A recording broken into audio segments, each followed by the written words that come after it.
Hello दोस्तों, आप लोग कैसे हैं? तो आशा करता हूँ आप लोग बहुत ही अच्छे होंगे।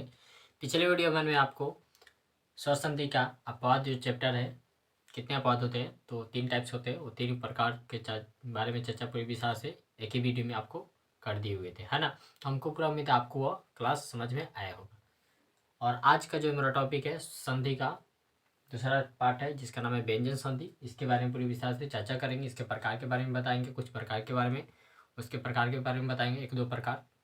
ठीक है, व्यंजन संधि क्या है, उसके प्रकार जितने भी टाइप्स है वो सब बताएंगे। ठीक है, तो देखिए, चलिए तो अपना क्लास स्टार्ट करने से पहले जो भी नए स्टूडेंट फटाफट चैनल को सब्सक्राइब करके लाइक कर दे। जो भी पूरे नए स्टूडेंट है फटाफट लाइक कर दे। चलिए हम अपने टॉपिक पर आते हैं। देखिए दोस्तों, सबसे पहले संधि। तो संधि तो आप लोग पढ़ चुके हैं, और संधि में हम आपको बार बार बताते हैं इसका संधि क्या होता है। संस्कृत में किसी को क्या कहता है, प्रव सनि कर्षण संहिता का होता है। ठीक है, व्यंजन संधि इसका संस्कृत का नाम नहीं, तो व्यंजन संधि नाम होता है। तो देखिए यहाँ पर छूट गया है व्यंजन। व्यंजन के साथ कह रहा है, व्यंजन के साथ स्वर के मिलावट से। किसके मिलावट से? स्वर के मिलावट से जो विकार उत्पन्न होता है। यहाँ पर भी कह रहा है विकार। विकार का आपको अर्थ हम, जो विकार उत्पन्न होता है उसी का कहते हैं व्यंजन से।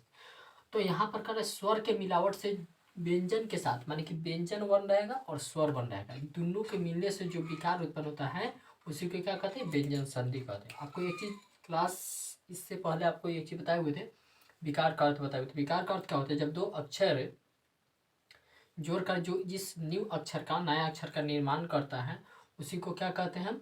संधि कहते हैं। और चूंकि इसलिए व्यंजन संधि हो कि व्यंजन और स्वर के 2 अक्षर, व्यंजन जो भी अक्षर होगा व्यंजन और स्वर के मिलावट से विकार उत्पन्न होगा, इसीलिए इसको क्या कहेंगे? व्यंजन संधि कहेंगे। इसे इसके एग्जाम्पल से हम समझते हैं।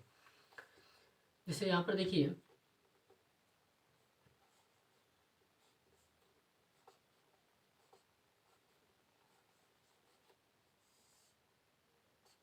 ठीक है, दिग्गज है। तो यहाँ पर देखिए दिग्गज का दिक जुर गज, दिक जुर गज। तो यहाँ पर देखिएगा दोस्तों ध्यान से, पहले सबसे पहले व्यंजन संधि में ये चीज समझ लीजिए ध्यान से। तो देखिए व्यंजन संधि में क्या होता है, कोई भी अक्षर जो होता है, जैसे ये क है और इसमें हलंत लगा हुआ है, तो ये आधा अक्षर होता है। आधे क को आप आधा क ऐसे लिखिए या ऐसे आधा क लिखिए। ठीक है, आधा का इस तरह से भी लिख सकते हैं या इस तरह से भी। अब 2 तरीके हैं, कोई भी अक्षर पूरा लिख के उसमें हलंत लगा दीजिएगा तो आधा होगा, और कोई भी अक्षर आप आधा भी लिख सकते हैं। ख ऐसे लिखिए या इस तरह से ऐसे भी ख लिख सकते हैं, जिस तरह से आपको मर्जी उस तरह से लिखिए। तो याद रखिएगा, कभी भी आपको जब भी व्यंजन में स्वर जोड़ा जाता है तो पूरा हो जाता है। ठीक है, और यहाँ पर है ये पहला अक्षर, हमेशा संधि में पहला शब्द का अंतिम अक्षर से, तो पहला शब्द कौन है? दिक है, और इसका अंतिम अक्षर क्या है? क। और इसका नियम होता है से वर्ग के प्रथम अंक जब भी तृतीया वर्ण आएगा, तो वर्ग के प्रथम अंक क्या है? क वर्ग का तृतीया वर्ण है। जब भी तृतीया वर्ण आएगा तो ये जो आपका प्रथम है अपने ही वर्ग का क्या हो जाएगा? तृतीया में बदलेगा, तृतीया में बदलेगा। ठीक है, तो यहाँ पर हो जाएगा तृतीया में बदलेगा, तो क तृतीया के इसका क्या होगा? क होगा। तो यहाँ पर दी, और यहाँ पर क है तो किस में बदलेगा? आधा ग में, और ग है तो ग, और ज क्या हो जाएगा? दिग्गज। ठीक है, और देखिए फिर आपको है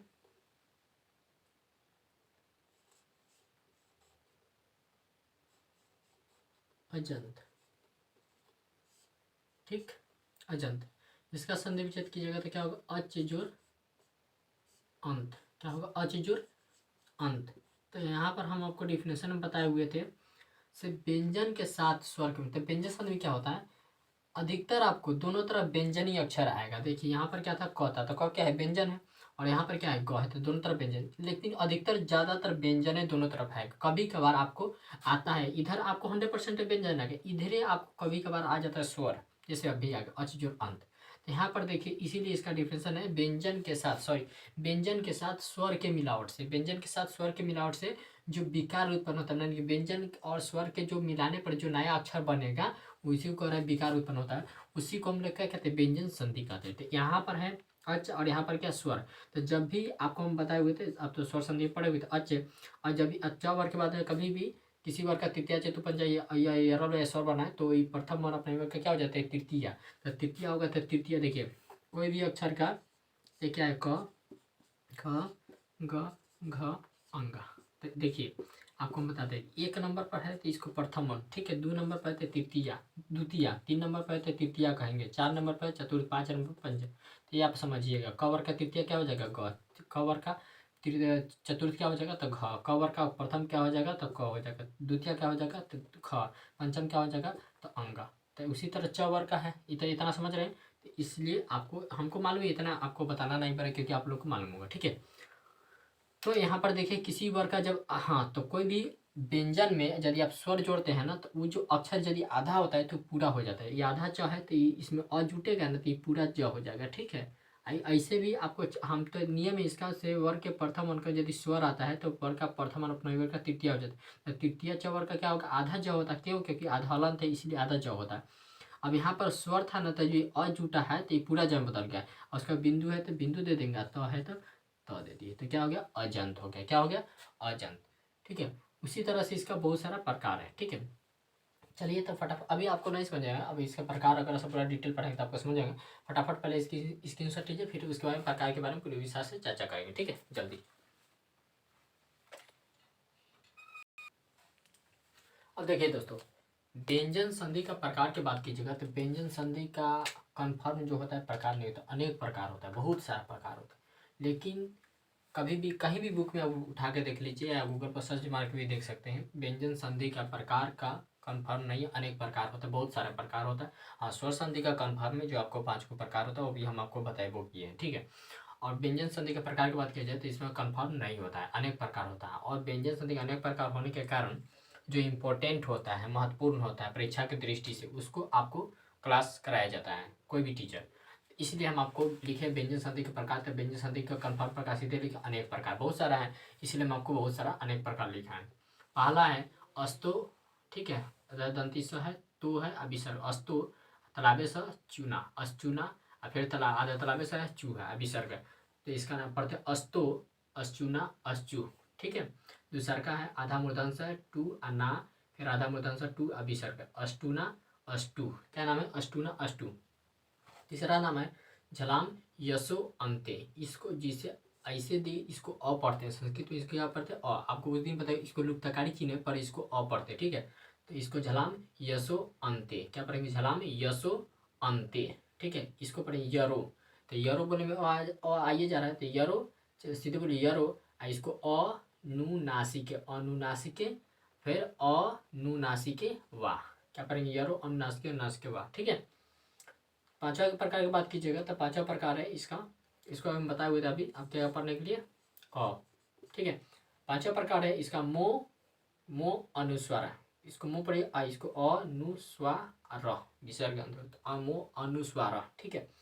छठा है समासूटी, क्या नाम है समासूटी है, ठीक है, समासूटी। अगला है सातवीं है तोरली है, क्या नाम है तोरली, ठीक है।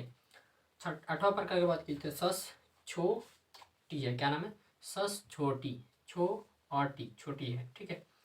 आपको इसको पढ़ते हैं, कभी उच्चारण में नहीं कंफर्म बोलाता है लेकिन नाम पूरा सही है, ठीक है। सस छोटी है, तलाबे से है, फिर आधा तलाबे से छो आ टी है, ठीक है। इसका नाम है अगला 9 नंबर है झयो, झ यो अहो झयो, ठीक है, झयो अंतर, इसको आधा न य अत और अंतर श्याम दंती से यम कार्या अम, ठीक है। जय अंतर श्याम है, इसमें हलंत लगेगा, ठीक है, जय अंतर श्याम, हाँ जय अंतर श्याम, ठीक है। अगला है छे अच्छा है, ठीक है। 11 नंबर है पड़ी सूटी, क्या नाम है पड़ी सूटी। अनेक प्रकार है इसका कन्फर्म है, तो फटाफट इसका स्क्रीनशॉट लीजिए, फिर आपको एक एक करके आपको बताया जाएगा, जहाँ तक संभव होगा इस क्लास में तब तक वहाँ तक बताया जाएगा। फटाफट इसका स्क्रीनशॉट लीजिए। देखिए दोस्तों, अब यहाँ पर है पहला था आपका अस्तो, अश्चूना, अस्तु, क्या था अस्तो तलाबे अश्चूना, अश्चू, यहाँ विसर्ग है, इसका ऐसे तीर करने के लिए वो वाला विसर्ग नहीं, यहाँ पर विसर्ग है अश्चू बोलिए, क्या बोले अश्चू, जहाँ पर मालूम है ना विसर्ग क्या पढ़ते हैं ह पढ़ते हैं, ठीक है। आप लोग बहुत पहले से ही आपको मालूम विसर्ग को ह पढ़ते हैं। यहाँ पर इसका नियम कहता है दंती स का तालाब सा, जहाँ भी दंती स रहेगा उसका क्या हो जाएगा तालाब सा होगा, ठीक है। और त का च वर्ग, अब जहाँ भी त रहेगा उसका क्या हो जाएगा च वर्ग। च वर्ग का मतलब क्या होगा जानते हैं दोस्तों, च वर्ग का मतलब होगा 5 गो अक्षर, च छ ज झ य, पांचों अक्षर में से कोई भी अक्षर हो सकता है। आप कैसे होगा तो देखिएगा वो बाद में। तो दंती से रहेगा तो तालाब सा हो जाएगा, और त रहेगा तो च वर्ग का कोई भी अक्षर होगा, कभी च हो जाएगा, कभी छ हो जाएगा, कभी ज हो जाएगा, तो कभी झ हो जाएगा, तो कभी य हो जाएगा, लेकिन च वर्ग का कोई भी अक्षर हो सकता है, इसीलिए लिखा गया दंती स का तालाब स त का च वर्ग हो जाता है। कब? तो देखिए यदि बाद में तालाबे से हो, बाद में कब मिले आपको? बाद में तालाबे से मिले, तो बाद में यदि तालाबे से मिलता है तो दंती से आपका क्या हो जाएगा? तालाबे से। अगर आधा दंती से रहेगा तो आधा तालाबे से, अगर पूरा दंती से रहेगा तो पूरा तालाबे से लिखेगा, ठीक। और त का क्या हो जाएगा? च वर्ग होगा, जहां त रहेगा तो च वर्ग में, जैसे देखिए आप एग्जाम्पल देखिए तब समझ में आएगा। रामस्य, रामस्य सेते, रामस्य सेते लिखा हुआ है, ठीक है दोस्तों। अब यहाँ पर ध्यान से देखिए रामस सेते, तो यहाँ पर देखिए आप, हम आपको क्या बोल रहे हैं? दंती सा का तालाब सा होता है। अब दंती सा है, इसका तालाब सा हुआ, तो कब होगा? तो देखिए कह रहा है दंती सा का तालाब से त का चवर होता है, कब होगा? तो यदि बाद में तालाबे से होगा, तो देखिए बाद में तालाबे से है कि नहीं, पहला शब्द का अंतिम अक्षर क्या होगा? दंती से रहना चाहिए, और दूसरा शब्द का पहला अक्षर क्या रहना चाहिए? तालाबे से, वही है। बाद में तालाबे से हो तो दंती स का क्या हो जाएगा? आधा तालाबे से, वही करे। यदि बाद में तालाबे से हो तो दंती स का क्या हो जाएगा? तालाबे से। अब आधा होगा कि पूरा होगा? तो देखिए अभी हलंत है तो ये आधा होगा, तो यहाँ पर राम, ठीक है, आई आधा दंती से तो आधे तालाबे से होगा। कब होगा? जब इधर तालाबे से रहेगा तब ये आधा तालाबे से में बदलेगा, ठीक है। तो क्या हो जाएगा? आधा तालाबे से, आई सेते है तो सेते उतार दीजिए, तो क्या हो जाएगा? रामस सेते, क्या हुआ? रामस सेते, नहीं रामस सेते, ठीक है। अब देखिए उसी तरह से आपको भी क्वेश्चन भी दिया गया उधर, आपको फिर हम समझाएंगे। अब देखिए सज्जन, इसका संधि विच्छेद कीजिएगा तो सत्य जोड़ जन, सत्य जोड़ क्या होगा दोस्तों? जन, तो सत्य जोड़ जन। तो यहाँ पर देखिए यदि कह रहा त का च वर्ग हो जाता है, जहां भी त रहेगा तो च वर्ग हो जाएगा, मानी च वर्ग का कोई भी अक्षर हो जाएगा। अब रही बात, कंफ्यूजन में है आप लोग भी, इसे त का च वर्ग जब होगा तो कौन अक्षर लिखेंगे? आप तो कह रहे सर च भी हो जाएगा, छ भी हो जाएगा, ज भी हो जाएगा, झ भी हो जाएगा, य भी हो जाएगा, तो आपको भी मालूम है कौन अक्षर होगा। तो देखिए अक्षर कौन होगा तो हम आपको बताते हैं। इधर जो अक्षर होगा ना वही अक्षर होगा, तो इधर क्या है? ज है, तो त का के बदले में क्या लिख देंगे? ज लिख देंगे। अगर इधर छ रहता तो त के बदले में क्या लिख देते? छ लिख देते। अगर इधर च रहता तो त के बदले में क्या लिख देते? च लिख देते। अगर इधर झ रहता शुरू वाला अक्षर तो त के बदले में क्या लिखते? झ लिखते। अब आधा लिखेंगे पूरा लिखेंगे तो आपको पता चल जाएगा, तो वही कर रहा है, त का च वर्ग हो जाता है, ठीक है। तो त वर्ग का जहाँ त रहेगा उसको च वर्ग में बदल दीजिएगा। अब किस में बदलेगा? तो यहाँ पर जो पहला शब्द का दूसरा शब्द का पहला अक्षर जो रहेगा उसी में बदल देता है। त है तो त के बाद में क्या है? ज, तो यहाँ पर स। अब यहाँ पर देखिए ये आधा तो है ना, तो जब ये जो अक्षर उसी में तो बदलेगा, लेकिन पूरा में बदलेगा कि आधा में? तो याद रखिए ये आधा है तो आधे में बदलेगा, तो यहाँ पर जो अक्षर है उसी में बदल जाएगा, तो क्या हो जाएगा? आधा ज, और फिर जन है तो जन उतर देंगे, तो क्या हो जाएगा? सज्जन, क्या होगा? सज्जन हो गया, ठीक है। सत्य जोड़ जन कथी हो जाएगा? सज्जन, ठीक है। उसी तरह देखिए सत्य जोड़ जन सज्जन, उसका देखिए उत जोड़ छल, उत जोड़ छल, उच्छल का क्या हो जाएगा? उत जोड़ छल, तो हम आपको बताए हुए थे ना, से इधर जो अक्षर रहेगा उस तो वही, इधर अगर छ रहेगा तो त के बदले में छ लिखाएगा, त का तो च वर्ग हो जाता है, तो यहाँ पर जो अक्षर रहेगा वही अक्षर में बदल जाएगा, ठीक है। तो यहाँ पर क्या हो जाएगा? उ, और यहाँ पर छ है तो तो कथी बदल जाए? त के बदले में क्या लिखेगा? च वर्ग का कोनो अक्षर लिखा है, तो कौन अक्षर लिखेगा? तो यहाँ पर जो अक्षर है वही अक्षर है। अभी आधा लिखाएगा पूरा लिखाएगा तो आधा लिखा, क्यों? क्योंकि हमें हलंत लग जाएगा, हलंत कोई भी अक्षर में अगर पूरा लिख दीजिए, हलंत लगा दीजिए तो आधा हो जाता है, तो ये आधा है इसलिए आधा छ लिखाएगा, ठीक है। तो हम पूरा छ लिखते हैं, अब पूरा छ लिख के आई में हलंत लगा दीजिए, आधा हो गया। जैसे पूरा जो है ये जो है पूरा, ठीक है। अभी पूरा जो है आधा करना है तो हलंत लगा दीजिए, तो ये आधा जो हो गया, चाहे आधा जो आप ऐसे लिखिए, तब जैसे माना आप वैसे तो हो गया। उछ हो गया, आई छल, तो क्या हो गया दोस्तों? उछल, क्या हो गया? उछल। उसी तरह से हाँ, अब रही बात संस्कृत के एग्जाम्पल कैसे होगा, तो याद रखेगा अंत में, आप करांत चैप्टर पढ़ाएंगे, अंत में अगर अक्कर अंत होगा, क्या होगा? अंत में अगर पहला अक्षर अ आएगा बोलने में तो ऊ में आप विसर्ग लगाइए, बाकी हाई सब जैसे मात्रा उतरा लगा रहेगा तो उसमें विसर्ग नहीं लगाना पड़ेगा, वही संस्कृत का भी और हिंदी का भी। यहाँ पर लगा दीजिए, यहाँ पर विसर्ग, यहाँ पर लगा के संस्कृत का संधि की एग्जाम्पल बना सकता है, इसमें नहीं लगेगा। ये संस्कृतों में हिंदियों में जाएगा तो वही लिखा है, संस्कृतों में आएगा तो उसी तरह एग्जाम्पल होगा, समझे। अब इसका प्रैक्टिस के लिए आपको दे दी, जैसे रामस सेते का क्या हो जाएगा? रामस सेते का क्या हो जाएगा? रामस जोर सेते, रामस सेते, तो उसी तरह है नामस सेते, तो कथी हो जाएगा? नामस जोर सेते, नहीं। उसी तरह जामस सेते है, क्या है? जामस सेते, तो कथी? जामस जोर सेते। कामस सेते है तो कथी? कामस जोर सेते। उसी तरह हो बहुत दे दिए प्रैक्टिस के लिए आप लोग को। सज्जन है तो सत जो जन सज्जन हो गया, तो उसी तरह भज्जन है तो कथी जो भत जोर जन, ठीक है भज्जन। गज्जन है तो कथी गत जोर जन, गज्जन।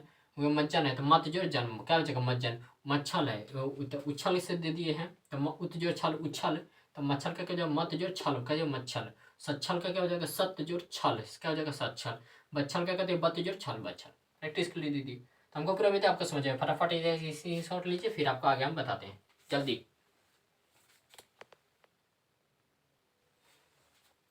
चलिए दोस्तों, इसका स्क्रीनशॉट ले लीजिए। तो हमको पूरा उम्मीद आपको समझ में आया होगा। चलिए वीडियो लंबा हो रहा है इसलिए हम आपको इतना ही पे एंड करते हैं, फिर अगले क्लास में आपको दूसरा का इसका नंबर लेके आएंगे, ठीक है, जो भी पार्ट होगा। तब तक के लिए जो भी मेरा सब्सक्राइबर है फटाफट चैनल को सब्सक्राइब करके लाइक शेयर कमेंट जरूर कीजिएगा। हाँ एक चीज़ दोस्तों, आप लोग से कमेंट की गुजारिश है, कमेंट करिए क्योंकि पता चले कि आप कहाँ से देख रहे हैं। तो चलिए, अगर मेरा वीडियो आपको अच्छा लगा तो इसे लाइक से सब्सक्राइब जरूर कीजिए। वीडियो देखने के लिए बहुत बहुत धन्यवाद।